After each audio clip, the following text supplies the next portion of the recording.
Boa noite, meus amigos, minhas amigas, meus irmãos e minhas irmãs que acompanham a página Pregações Espíritas no Facebook e todos também que acompanham o canal da página Pregações Espíritas no YouTube. Sejam todos muito bem-vindos a mais esta pregação de sábado às 20 horas. Hoje, dia 11 de setembro de 2021. Como leitura preparatória para a nossa reflexão de hoje, nós vamos ler do livro Opinião Espírita, de Emmanuel e André Luiz, psicografado por Francisco Cândido Xavier, o capítulo 7º, intitulado O Espírita deve ser. Apenas antes de iniciarmos a leitura, nós gostaríamos de lembrar que esse livro, Opinião Espírita, ele comenta, seja pela mensagem, pela escrita, pela pena de Emmanuel, seja pela pena, pela escrita, pela mensagem de André Luiz. Esse livro, Opinião Espírita, ele comenta questões, itens dos livros da codificação kardeciana, que são os livros básicos, né, da doutrina espírita. Então, esse que nós leremos hoje, que é o capítulo 7º do livro Opinião Espírita, ele é um comentário ao livro dos Espíritos, questão 843. Então, o espírita deve ser. Vejamos. O espírita deve ser verdadeiro, mas não agressivo, manejando a verdade a ponto de convertê-la em tacape na pele dos semelhantes.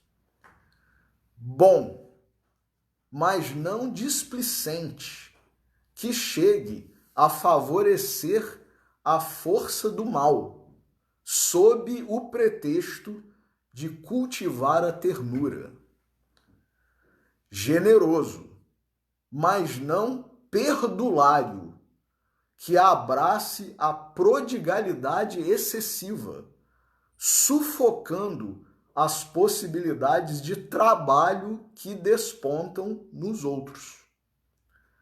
Doce, mas não tão doce que atinja a dúbia melifluidade, incapaz de assumir determinados compromissos na hora da decisão.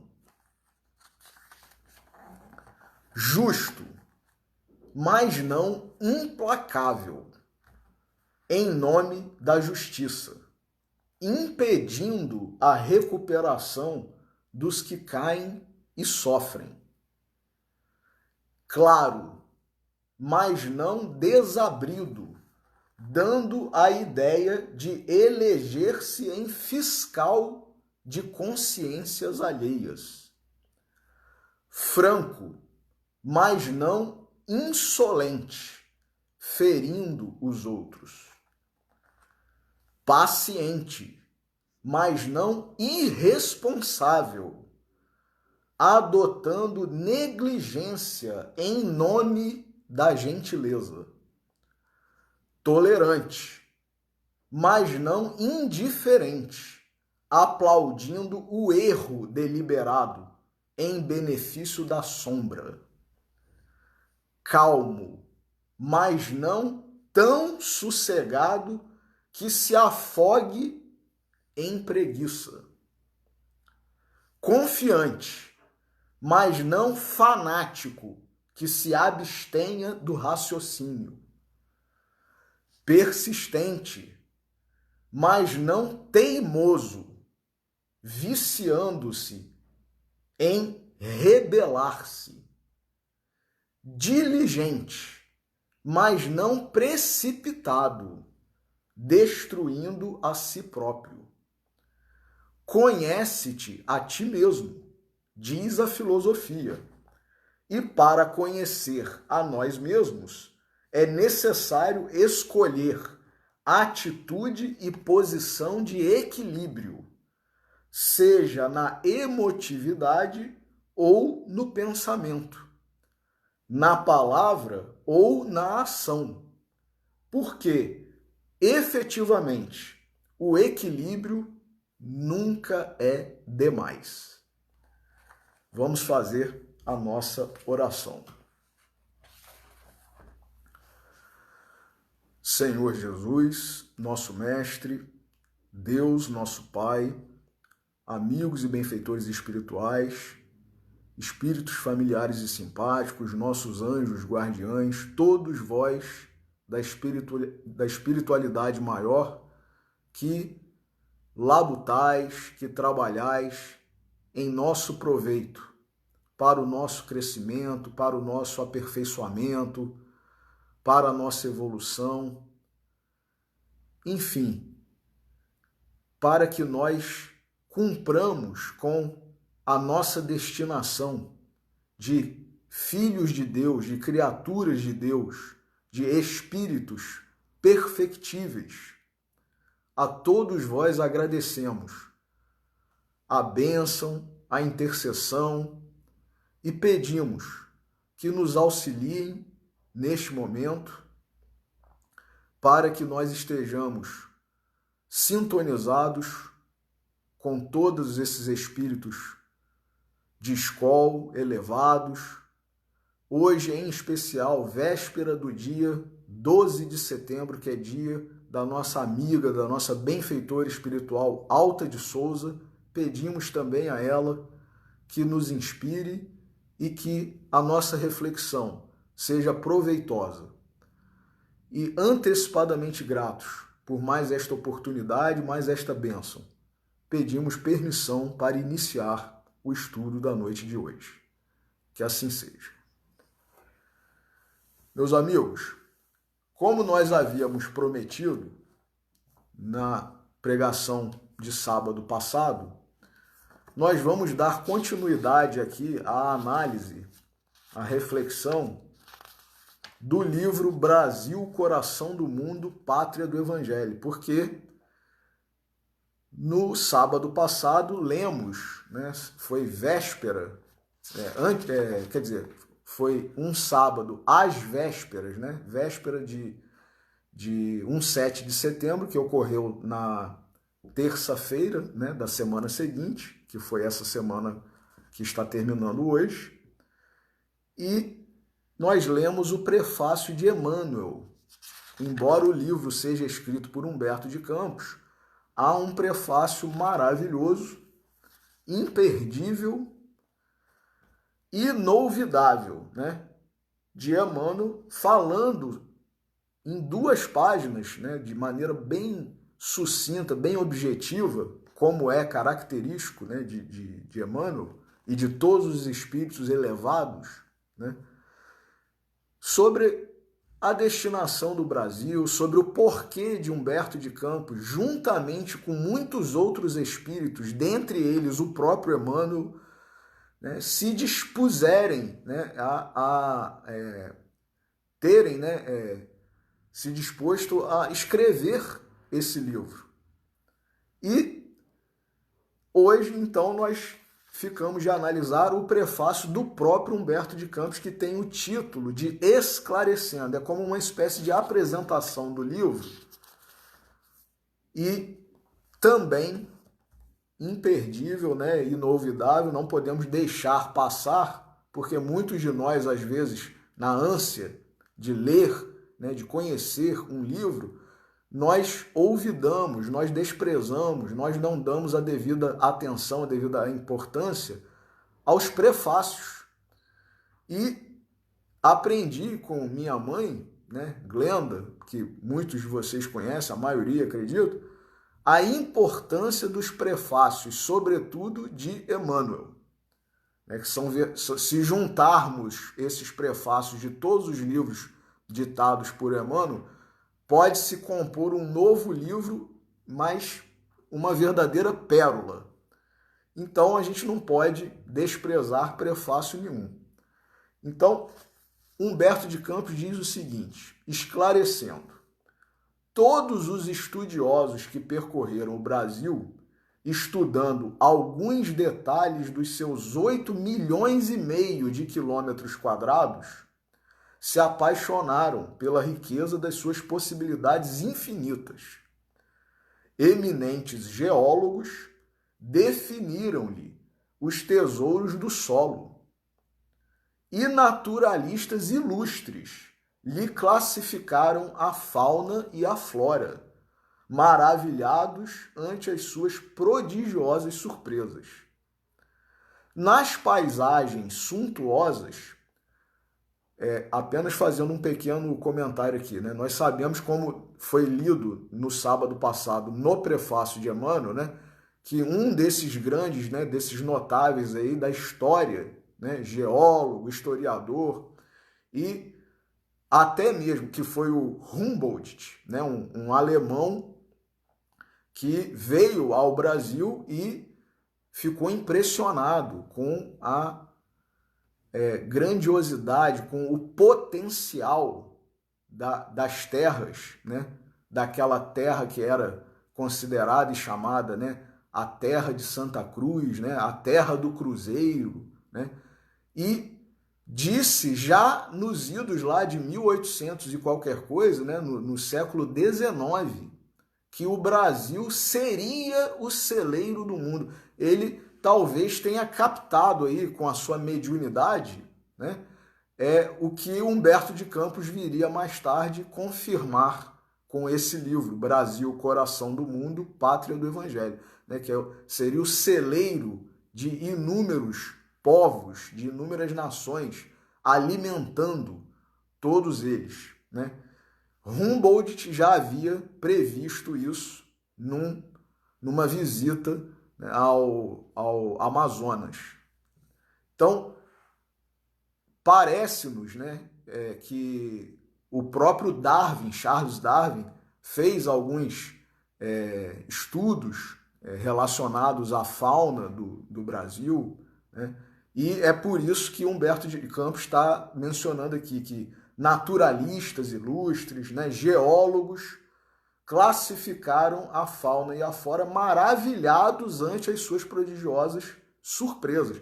Até porque há espécimes, né, tanto de vegetais, né, tanto da flora quanto de animais, da fauna brasileira, que somente existem aqui no Brasil, né?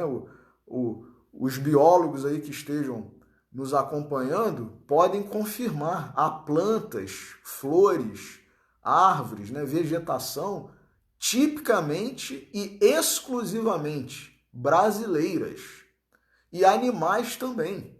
Então, para quem nunca havia visto um determinado animal, que só existe aqui, para quem nunca havia visto uma determinada planta, que só há aqui também no Brasil, né, ou só havia, né, já que nós estamos de algum tempo para cá num período, né, de tanta destruição, de extinção, inclusive, de algumas espécies, mas imaginemos nós, né, visitando um país ao qual nós nunca fomos e nos deparando com uma planta, uma flor, um animal que nós não conhecemos, que nós nunca vimos.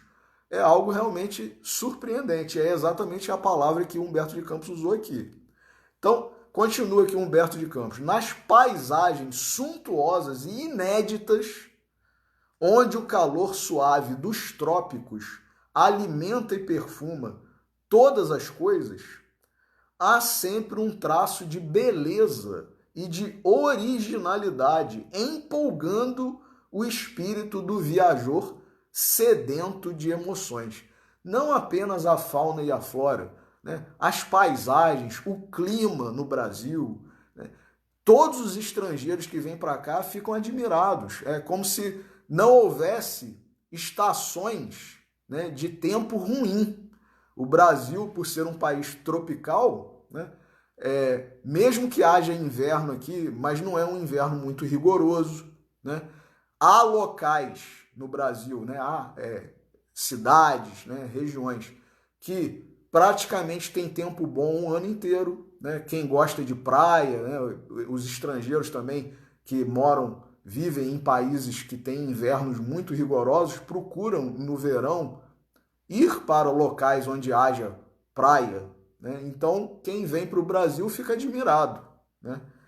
Então, mas, diz Humberto de Campos, se numerosos pensadores e artistas notáveis lhe traduziram a grandiosidade de mundo novo, contando lá fora as inesgotáveis reservas do gigante da América, todo esse espírito analítico não passou da esfera superficial das apreciações. Olha o que Humberto de Campos está a nos dizer. Todo esse deslumbramento, toda essa empolgação, as descrições que todos eles fizeram, historiadores, geólogos, biólogos, botânicos, com a maravilha, né, a beleza que é o Brasil, diz Humberto de Campos, não passou da esfera superficial das apreciações, porque não viram o Brasil espiritual. Olha aí, meus irmãos, que maravilha! Se nós todos fôssemos médiuns videntes, nós não ficaríamos orgulhosos, né, e com um espírito patriótico por causa das belezas naturais apenas do Brasil. Nós ficaríamos muito mais orgulhosos e empolgados e patrióticos porque veríamos as belezas espirituais do nosso país. É isso que Humberto de Campos está a nos revelar. O Brasil evangélico, mas não é o evangélico que a palavra tomou o sentido atual de ser, né, uma forma de expressão do protestantismo, né, das igrejas consideradas ramificações do protestantismo, né? Hoje em dia tem-se na palavra evangélico, né, uma associação imediata e direta a quem é de igreja chamada evangélica. Não é isso que Humberto de Campos está falando aqui. Aqui ele está falando de evangélico no sentido de associado ao evangelho de Jesus, né? As belezas associadas ao Novo Testamento, à Boa Nova, e não apenas as questões religiosas propriamente ditas, principalmente desses ramos, né, do protestantismo, do que hoje se chama de igrejas evangélicas. Então, diz Humberto de Campos aqui, não viram o Brasil espiritual, o Brasil evangélico, em cujas estradas, cheias de esperança, luta, sonha e trabalha o povo fraternal e generoso, cuja alma é a flor amorosa de 3 raças tristes, na expressão harmoniosa de um dos seus poetas mais eminentes. E aí eu vou deixar para vocês aí pesquisarem no Google. Não vou revelar aqui quem foi que falou isso, né? Busquem no Google essa foto aí, essa frase. A flor amorosa de 3 raças tristes.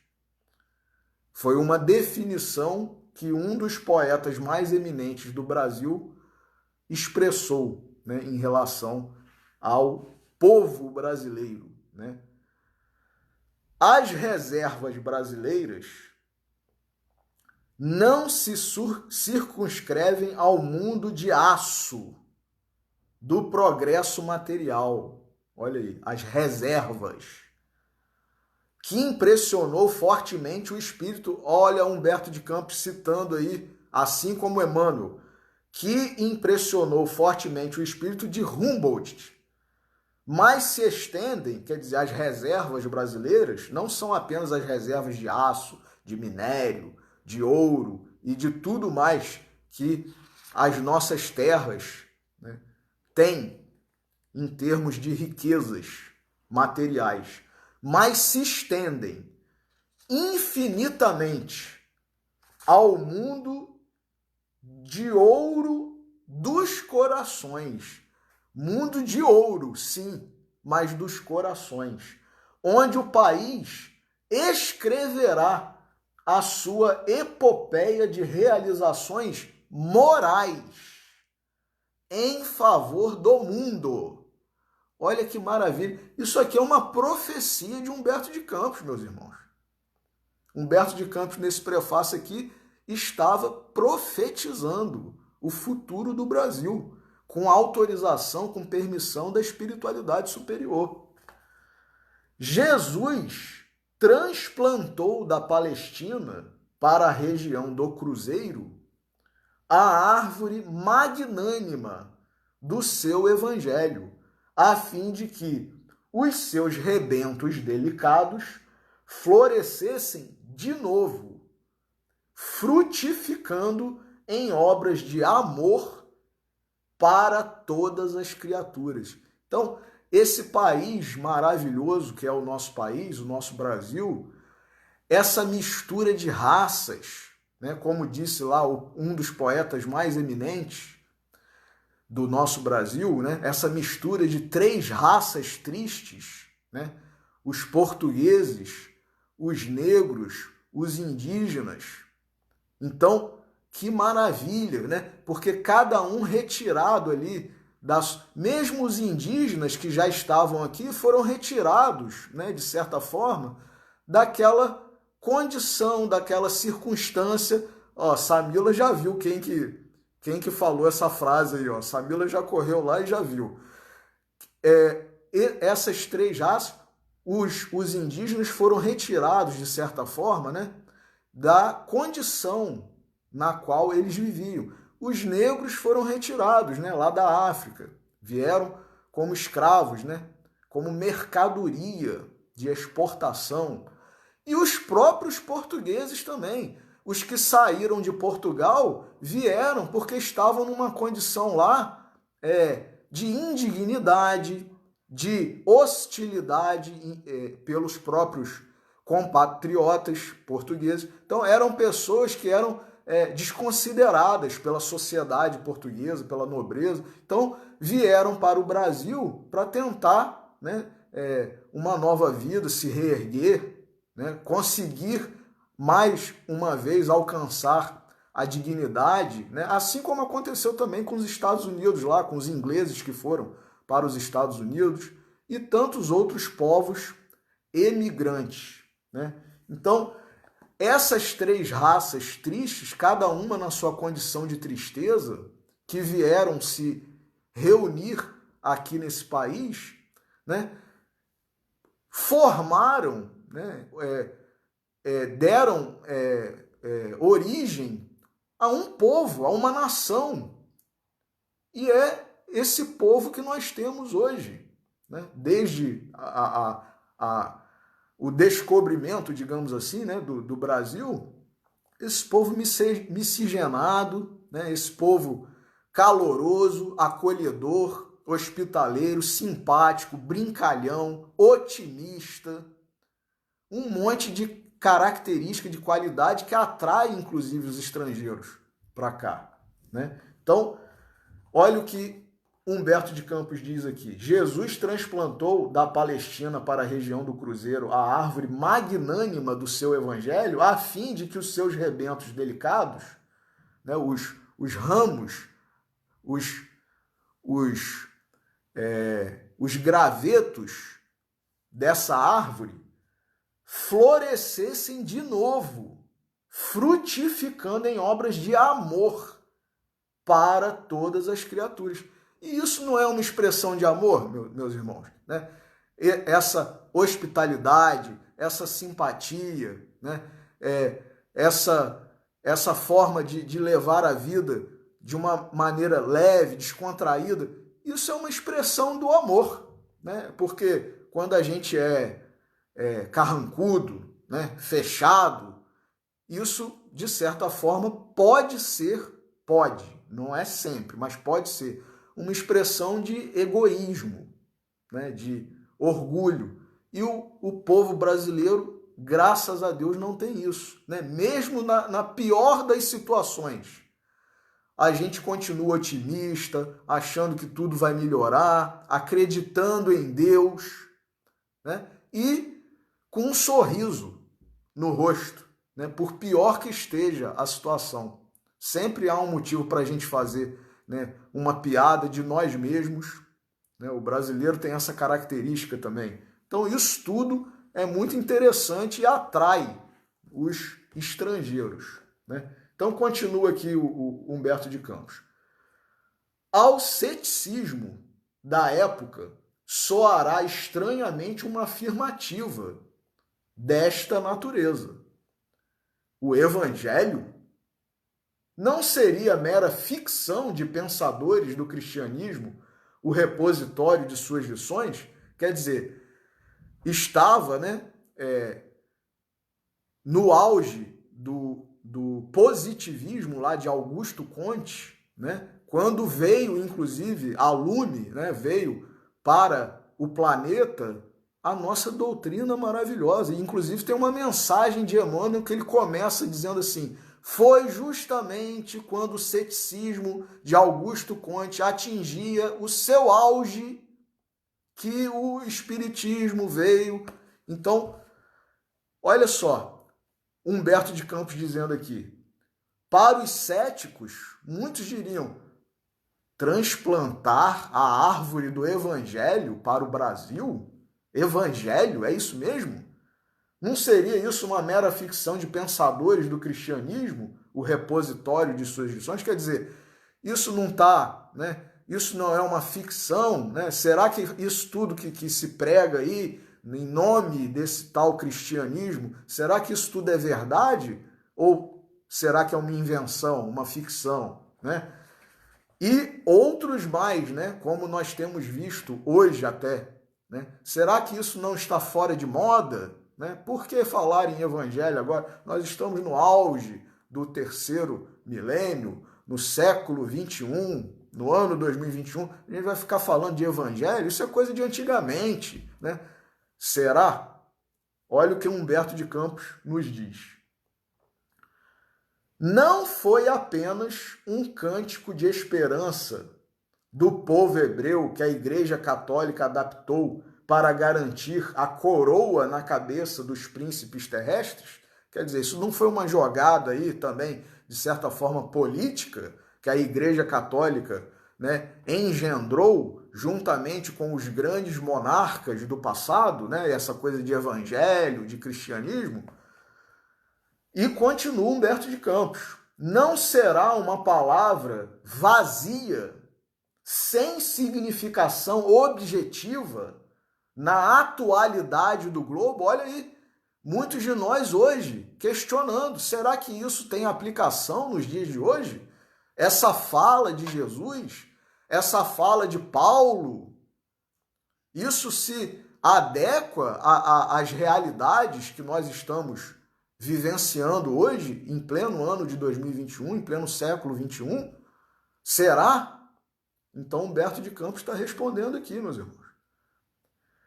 Não será uma palavra vazia, sem significação objetiva na atualidade do globo, quando todos os valores espirituais, diz Humberto de Campos, hein? Quando todos os valores espirituais parecem descer ao sepulcro caiado da transição e da decadência? Ué, parece que foi ontem que Humberto de Campos escreveu esse trecho que nós acabamos de ler aqui. Mas foi em 1938, meus irmãos. E nós estamos ainda sendo receptores dessa mensagem, porque não está fora de moda. Parece que nós estamos ainda, né, descendo ao sepulcro caiado da transição e da decadência. Aí ele mesmo diz, mas a realidade é que, não obstante todas as surpresas das ideologias modernas, olha que Se não fosse Humberto de Campos, que tivesse escrito isso, muitos de nós aqui acharíamos, né, que é discurso encomendado, né, que foi escolhida a dedo a palavra, ideologia, mas foi Humberto de Campos que escreveu em 1938, meus irmãos. A realidade é que, não obstante todas as surpresas das ideologias modernas, a lição do Cristo aí está no planeta, aguardando a compreensão geral do seu sentido profundo. A gente acha que a gente entende o que Jesus quis dizer. Sabe aquela passagem que Jesus disse assim, assim, assim? Sabe o que ele quis dizer na verdade? Ele quis dizer isso, ele quis dizer isso. Então a gente vê postagens, às vezes no Facebook e em outras redes sociais, né? Jesus aparece, né, falando uma determinada frase e alguém supostamente que tem ouvido não entende. Aí aparece uma nova versão da frase de Jesus, adequando-se às circunstâncias, como diz André Luiz no livro Conduta Espírita, as circunstâncias momentosas, a isso que nós estamos vivenciando momentaneamente, hoje, e que amanhã já não vai servir essa ideologia, essa política, isso, esse, aquilo. Por quê? Porque isso tudo é passageiro. A única coisa que não é passageira é a mensagem de Jesus. É o evangelho de Jesus, é a palavra de Deus. Jesus disse: passará o céu e a terra, mas as minhas palavras não passarão. E a gente faz o contrário, a gente quer adaptar as palavras de Jesus como ultrapassadas aos dias de hoje para momentos que nós estamos vivenciando. Como se as palavras de Jesus é que tivessem que ser adaptadas às novas ideologias, às novas políticas, às novas filosofias, quando é exatamente o contrário, meus irmãos. Humberto de Campos acabou de falar isso aqui. As lições do Cristo aí estão no planeta, aguardando a compreensão geral do seu sentido profundo. Então, quando nós compreendermos, aí sim é que nós vamos mudar, dar uma reviravolta, né? Uma guinada na nossa vida, no nosso pensamento, na nossa atitude. E não o contrário. A gente quer trazer Jesus adaptando-o para os dias de hoje, para isso e para aquilo, para uma ideologia, para uma política, para algo que eu acho que está certo e que eu quero justificar, adaptando o evangelho a isso. E não o contrário. A gente não quer abrir mão das nossas pequenezas, das nossas inferioridades, para abrindo mão, superando, vencendo as nossas concupiscências, como disse Paulo. Nós somos tentados nas nossas concupiscências. A gente não quer vencer as nossas concupiscências, as nossas fraquezas, as nossas inferioridades e alçar, né, outros patamares evolutivos. A gente quer o contrário, a gente quer trazer as coisas que são do alto para o baixo, adaptando, distorcendo, adulterando. Então a gente muitas vezes faz o caminho inverso, meus irmãos. E o Emmanuel, ele tem uma mensagem maravilhosa num daqueles livros da série Fonte Viva, Caminho, Verdade e Vida, Vinha de Luz e Pão Nosso, que o título é Não Entendem. Ou seja, nós cristãos, muitas vezes, nós não entendemos o que lemos, o que falamos. Achamos que entendemos, mas não entendemos. Não entendemos o que ouvimos. Fulano disse isso assim, ele então quis dizer... Então, quer dizer, a gente começa a colocar palavras na boca das pessoas. E é por isso que a gente está vivenciando isso que a gente está vivenciando hoje. Né? Mentiras sendo propagadas, deturpações, não são reveladas as frases inteiras, são reveladas só partes das frases que foram faladas ou escritas. Então, a gente não entende, acha que entende e divulga aquilo como se fosse uma verdade. Então, qual que é a minha, recomendação para mim mesmo e para quem achar que vale a pena também, que quiser seguir? Já que a gente não entende, a gente tem que buscar quem entenda. E quem entende as lições profundas do Evangelho? Os espíritos superiores. Emmanuel, André Luiz, Allan Kardec. Então a gente tem que buscar nesses espíritos as lições profundas do Evangelho de Jesus. E não ficar dando a nossa interpretação, achando que a gente está entendendo muito, que a gente pode se arvorar em grandes intérpretes da palavra do Senhor. E a gente não pode nada. Jesus mesmo disse: nada podeis sem mim, e comigo tudo podeis. Então a gente tem que ir a Jesus, buscar os espíritos superiores que já entendem e tentar entender o que eles estão nos passando, Então continua aqui Humberto de Campos.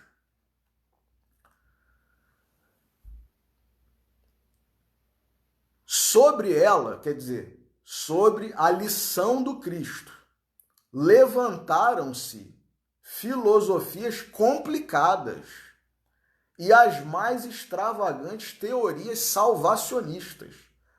Em seu favor, em favor das lições do Cristo, muitos milhares de livros foram editados e algumas guerras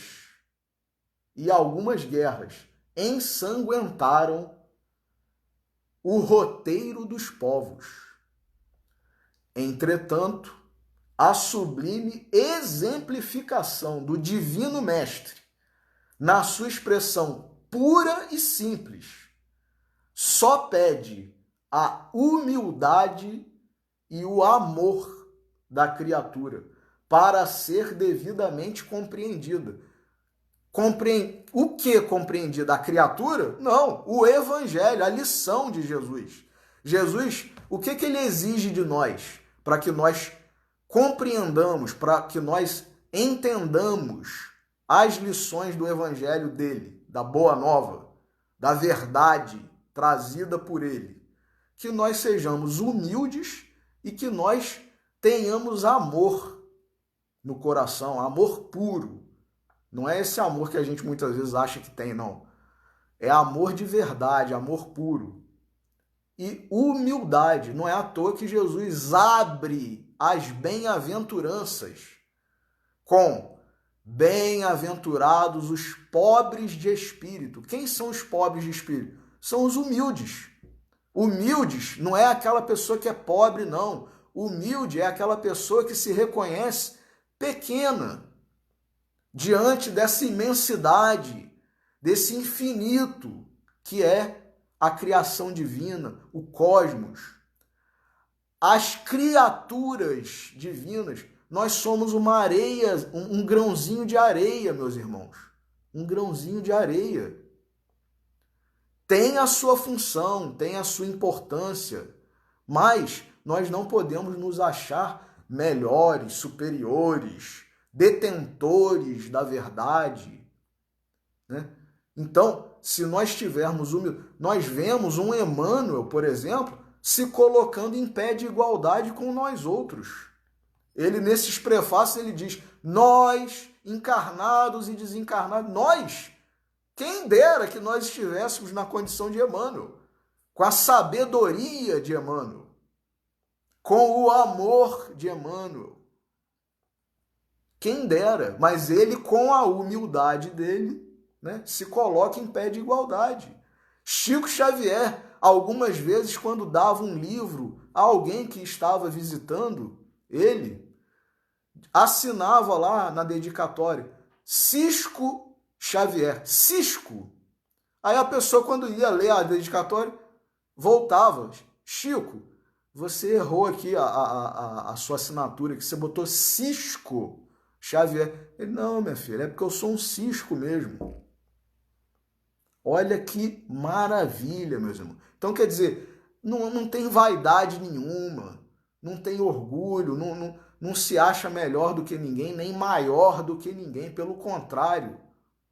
Outras vezes ele assinava dizendo do sempre e reconhecido servidor. Quer dizer, Chico Xavier é servidor nosso.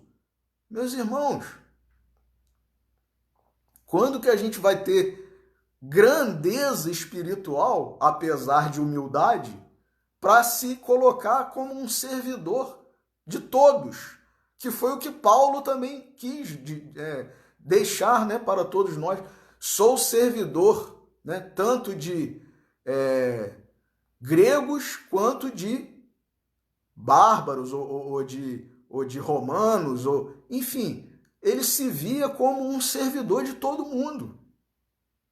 Ele que era aquela pessoa assim, mais dentro do padrão lá né, social da Judéia ali, né, ele era aquele cara que era o cara, né? Ele era rico, era bonito, era novo, era forte, era desportista, altamente culto, inteligente, ia ocupar um lugar que era um dos maiores lugares em termos de expressão política, jurídica, social naquela sociedade. E depois ele se transforma nesse servidor de todos. Abdica, né? Abre mão de ocupar essa função, esse cargo, né? Que seria no lugar de Gamaliel. Então, quer dizer, quando que a gente vai atingir esse patamar? Né? Apressemo-nos, porque, como disse Jesus, os bons herdarão a terra. Então a gente quer ser expurgado aí para outros planetas, abaixo do nível em que a Terra está hoje. Então a gente tem que se apressar, né?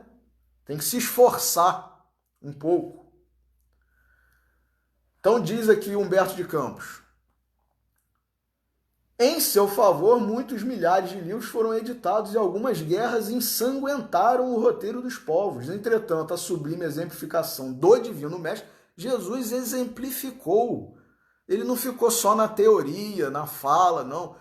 As atitudes de Jesus falam mais do que o que ele falou. Muito mais. Na sua expressão pura e simples. Jesus foi a expressão pura e simples do que ele pregou. Só pede a humildade e o amor da criatura para ser devidamente compreendida. A lição de Jesus, ser devidamente compreendida. Do seu entendimento, quer dizer, se nós entendermos a lição de Jesus, a partir do momento que nós tivermos entendimento em relação às lições de Jesus, decorre aquele reino de Deus em cada coração de que falava o Senhor nas suas meigas pregações do Tiberíades. Reino de amor fraternal, cuja luz é o único elemento capaz de salvar o mundo, que se encaminha para os desfiladeiros da destruição. Nós sabemos aqui, mais uma vez relembrando, que o livro foi escrito em 1938, ou seja, às vésperas da Segunda Guerra Mundial.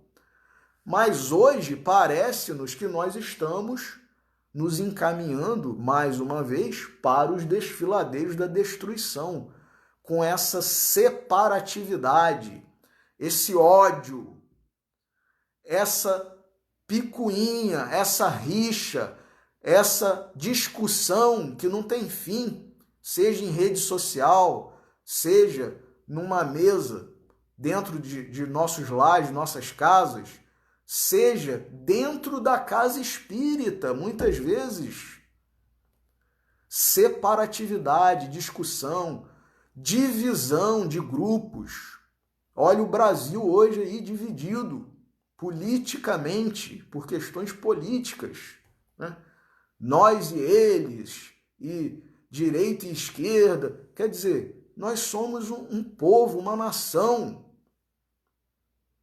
Se o Brasil não se der bem, todo mundo sai prejudicado. Todos os brasileiros. Não vai ter grupo que vai ser beneficiado se o Brasil se der mal, não. E não vai ter grupo que vai sozinho ser beneficiado se o Brasil se der bem. Se o Brasil crescer, todo mundo vai ser beneficiado. Então a gente tem que parar com essa questão pequena, infantil muitas vezes, de ficar se dividindo. Nós somos um todo. O povo, a nação, é um corpo complexo. Então diz Humberto de Campos: e os verdadeiros aprendizes, os crentes sinceros no poder e na misericórdia do Senhor, esperam com os seus labores obscuros o advento da cristianização da humanidade, quando os homens livres de todos os símbolos sectários, olha aí, o sectarismo, quando todos os símbolos sectários de separatividade puderem entender integralmente as maravilhas ocultas da obra cristã. O verdadeiro cristão, ele não é separatista, não é preconceituoso, não é fanático. Disse Jesus, no final haverá um só pastor e um só rebanho. Mas a gente fica brigando entre a gente mesmo. Nós mesmos, os cristãos, nos dividimos. Então, quer dizer, a gente tem que se unir. A gente tem que se unir. Jesus é o mesmo para todos nós. Para todos nós, cristãos e não cristãos. Não existe exclusividade de Jesus para alguns. Não existe. Jesus veio para todos nós. Por isso ele disse, no final haverá um só pastor e um só rebanho. Nenhuma das ovelhas se perderá. Mesmo aquela ovelhinha que é mais rebelde, que é mais aventureira, que quer se afastar do rebanho, Jesus vai lá buscar. E tem uma imagem maravilhosa de Jesus, né?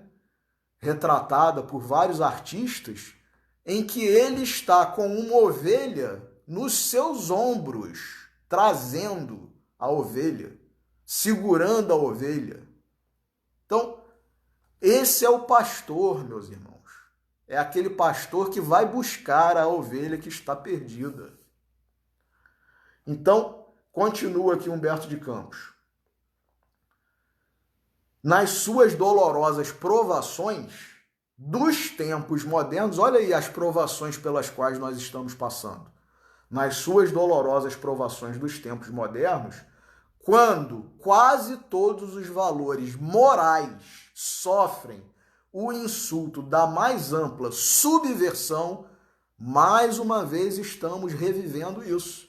Os valores morais sofrem o insulto da mais ampla subversão. Esses espíritos heróicos e humildes sabem na sua esperança e na sua crença que, se Deus permite a prática de tantos absurdos por parte dos poderosos da terra, que se embriagam com o vinho da autoridade e da ambição, é porque todas essas lutas nada mais representam do que experiências penosas por abreviar a compreensão geral das leis divinas no porvir. Meus irmãos, nesse nível espiritual em que nós estamos, nós precisamos às vezes dessas coisas, dessas sacudidelas, desses terremotos. Ai daquele por quem o escândalo se der, mas o escândalo é necessário, disse Jesus. Então, para o nosso nível, a gente ainda precisa disso. E quantos de nós não nos voltamos mais para as coisas espirituais depois de uma experiência como essas? Quantos de nós não buscamos mais, não oramos mais em razão das situações que estamos vivenciando? Não nos dedicamos mais, enfim, não nos espiritualizamos mais por causa do que está acontecendo. Então, é necessário? Para o nosso nível espiritual é. Jesus queria ou quer que isso aconteça? Não. Mas nós somos preguiçosos. Nós somos preguiçosos. Nós não nos esforçamos minimamente. Então, às vezes, precisa de um alerta, de um sacode para a gente despertar, né? Desperta, ó tu que dormes, disse Paulo. Então continua Humberto de Campos. E serenos na sua resignação e na sua sinceridade, reconhecem ainda que as lições do Evangelho não são símbolos mortos. Quer dizer, olha aí, ó, o Evangelho não está fora de moda, não. A doutrina espírita não está fora de moda, não. As cartas de Paulo não estão fora de moda. Reconhecem esses espíritos aí, humildes, abnegados, verdadeiros heróis, como diz Humberto de Campos. Reconhecem ainda que as lições do Evangelho não são símbolos mortos e aguardam, cheios de confiança no mundo espiritual, a alvorada luminosa do renascimento humano. Olha como que esses espíritos são otimistas. Esses grandes são perseverantes, são fiéis a nós, não nos abandonam. Nessa abençoada tarefa de espiritualização, o Brasil caminha na vanguarda. Bom, queira Deus que Humberto de Campos ainda esteja certo nos dias de hoje, porque será que nós ainda estamos na vanguarda da espiritualização? Ou nós temos tomado aí estradas marginais, né? Como diria o professor Clóvis Tavares? O material a empregar nesse serviço não vem das fontes de produção originariamente terrena. Quer dizer, não é filosofia do mundo, não é política do mundo, e sim do plano invisível, onde se elaboram todos os ascendentes construtores da pátria do Evangelho. Meus amigos, Humberto de Campos é que está falando isso, não sou eu. Tudo está traçado pela espiritualidade, por Jesus, por Deus.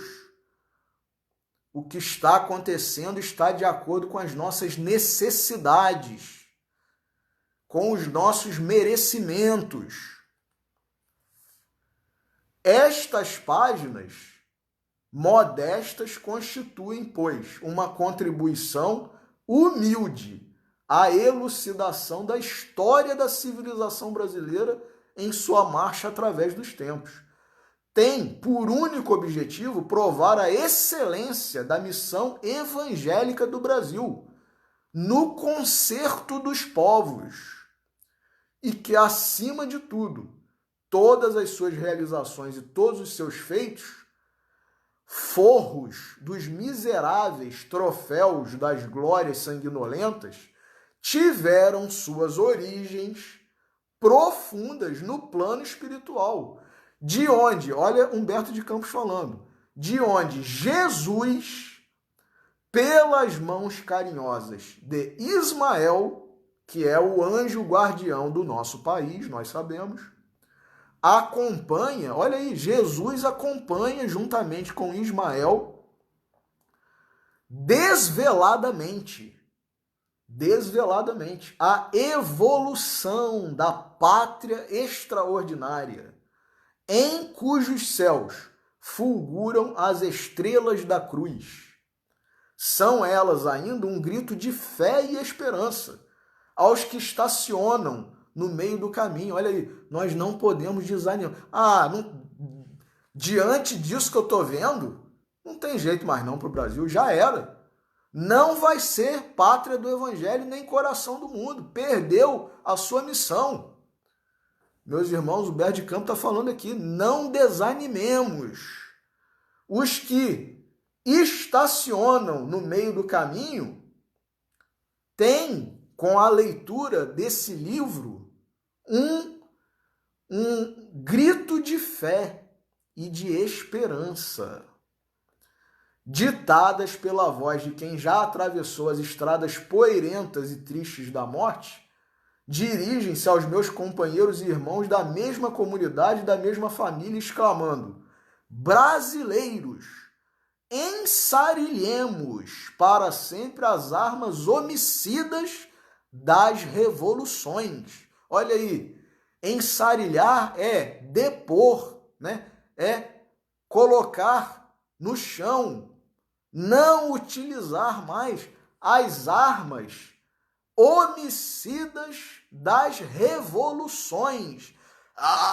Nós temos que promover uma revolução no Brasil. Não tem que promover revolução nenhuma, senão a revolução espiritual, a revolução moral. E quais são as armas para essa revolução? Amor e humildade. Compreensão do Evangelho, das lições de Jesus. Essas são as armas que nós devemos usar. E não achar que a gente tem que pegar em arma aí para impor esse modelo político ou aquele, ou esse sistema econômico, ou essa filosofia. Não é nada disso. Nós estamos totalmente equivocados se estamos caminhando nesse caminho aí pedregoso, nesse caminho aí que não tem nem asfalto, é caminho de terra batida, não pavimentada a estrada, cheia de buraco. Então, a revolução que nós temos que empreender é a revolução espiritual, a revolução moral, a revolução do Evangelho de Jesus. Consideremos o valor espiritual do nosso grande destino. Engrandeçamos a pátria no cumprimento do dever pela ordem. Essa coisa de nós sermos insubmissos, indisciplinados, né? Anárquicos, está totalmente na contramão de como nós devemos ser. Os espíritos evoluídos, os espíritos elevados, eles são disciplinados, são ordeiros, são obedientes, respeitam a hierarquia. Então, a gente fica dando uma de rebeldezinho. A gente tem que aprender com os espíritos superiores. Leiamos nosso lar, meus irmãos. Leiamos nosso lar. Para a gente saber o que é ordem, o que é disciplina, o que é hierarquia no plano espiritual. Então é isso que a gente tem que procurar seguir, né? Enxergar nesses modelos aí que André Luiz nos trouxe, verdadeiros modelos, exemplos para nós seguirmos, né? Olha Gandhi, esse sim, apesar de não ter ostentado o rótulo de cristão, um verdadeiro cristão pelas suas atitudes, promoveu a independência da Índia com uma revolução pacífica, não violenta. Olha que grandeza! Abençoou o próprio assassino no momento em que foi alvejado. Abençoou. Engrandeçamos a pátria no cumprimento do dever pela ordem e traduzamos a nossa dedicação mediante o trabalho honesto pela sua grandeza, sem querer levar vantagem, sem usar de artimanha, de jeitinho, cumprir com o nosso dever da forma correta. Consideremos, acima de tudo, que todas as suas realizações hão de merecer a luminosa sanção de Jesus, antes de se fixarem nos bastidores do poder transitório e precário dos homens. Quer dizer, a gente tem que estar preocupado com a aprovação, o aval de Jesus. Não é com o aval de fulano ou de beltrano que está por aqui, não. Ficar preocupado, inclusive, com o que vão dizer de nós. E olha lá, fulano de tal, ele é isso, ele é aquilo. Não importa. O que importa é a nossa consciência diante de Deus e de Jesus. Se estão apregoando palavras em relação a nós, que apregoem. Kardec passou por isso, Chico Xavier passou por isso, e ninguém mais, ninguém menos passou por isso do que o próprio Cristo. E eles se importaram com isso? Não, eu vou me defender, eu vou fazer uma live aqui me explicando, né? Porque me chamaram disso, me chamaram daquilo, então escreve um artigo não sei onde e rebate. A gente não tem que se importar com nada disso. Falem, não tem problema. Pode adjetivar do que quiser. Nós não temos que nos preocupar com isso, nós temos que nos preocupar. Qual o conceito que a espiritualidade, que Jesus, que Deus tem de mim? Nos dias de provação, como nas horas de venturas, estejamos irmanados, numa doce aliança de fraternidade e paz indestrutível. Olha aí, paz, fraternidade, dentro da qual deveremos esperar as claridades do futuro. A gente quer um mundo bom, um mundo próspero, cheio de guerrinhas, cheio de diferenças, cheio de agressões, cheio de ódios, cheio de mentiras. Não tem como, meus irmãos. Não tem como. Não nos compete estacionar. Olha aí, Humberto de Campos. Nós estamos estacionando. Não nos compete estacionar em nenhuma circunstância. E sim, marchar sempre com a educação e com a fé realizadora. É a fé com obras. Ao encontro do Brasil na sua admirável espiritualidade e na sua grandeza imperecível. Quer dizer, aquela grandeza que vence a barreira do tempo. Porque se hoje um país está muito bem economicamente, militarmente, né, com poderio econômico, com poderio militar, com poderio político, enfim, amanhã ele pode não estar mais. Agora, quando a conquista é espiritual, aí é perene, né? É eterna, é para sempre. E é essa a missão do nosso Brasil. Então, apenas para terminar, meus irmãos, que texto, né, de Humberto de Campos. Apenas para terminar, agradecendo a Alta de Souza, ela que foi considerada a cotovia mística das rimas, maravilhosa nos seus sonetos, nas suas poesias, né?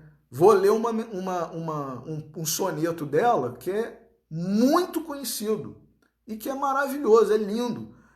Alta de Souza é de uma ternura, é de uma pureza. E os escritos dela, né, os poemas, os sonetos, né, são tão bons que não tem como a gente ler e não se sentir bem.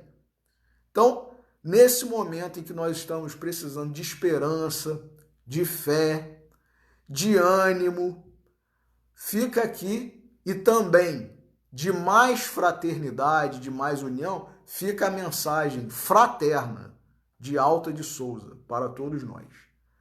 Meu irmão, tuas preces mais singelas são ouvidas no espaço ilimitado, mas sei que às vezes choras, consternado, ao silêncio da força que interpelas. Volve ao teu templo interno abandonado, a mais alta de todas as capelas, e as respostas mais lúcidas e belas hão de trazer-te alegre e deslumbrado. Ouve o teu coração em cada prece.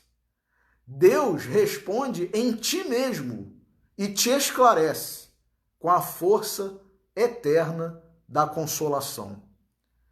Compreenderás a dor que te domina, sob a linguagem pura e peregrina da voz de Deus em luz de redenção. Meus irmãos, que soneto de Alta de Souza. Então, finalizando aqui a nossa reflexão, que Jesus nos abençoe, que Deus nos abençoe, que Humberto de Campos nos abençoe, que Emmanuel nos abençoe, que André Luiz nos abençoe, que Chico Xavier nos abençoe, que Allan Kardec nos abençoe, Ismael e todos os espíritos que trabalham para o nosso crescimento, para o nosso aperfeiçoamento, para que nós possamos entender as lições do Evangelho. Agradecemos a todos eles e pedimos que fortaleçam o nosso ânimo, a nossa fé, a nossa esperança, para que nós vençamos as barreiras do preconceito, da separatividade, do sectarismo, do ódio. Sejamos um povo unido, cristãos, não cristãos, espíritas, não espíritas, todos nós, para que nós possamos colaborar, mesmo que de forma ínfima, insignificante, mas que é o que nós podemos, o que nós temos condição de fazer com a destinação do nosso país. Que nós possamos colaborar e não atrapalhar, meus irmãos. Então é isso que nós pedimos a Deus, a Jesus e a toda a espiritualidade. E que abençoe nosso final de semana, a nossa semana próxima, que se inicia amanhã, e que fiquem conosco, hoje, agora e sempre. E a todos vocês que nos ouviram, nós agradecemos. Uma boa noite para todos. Fiquem com Deus.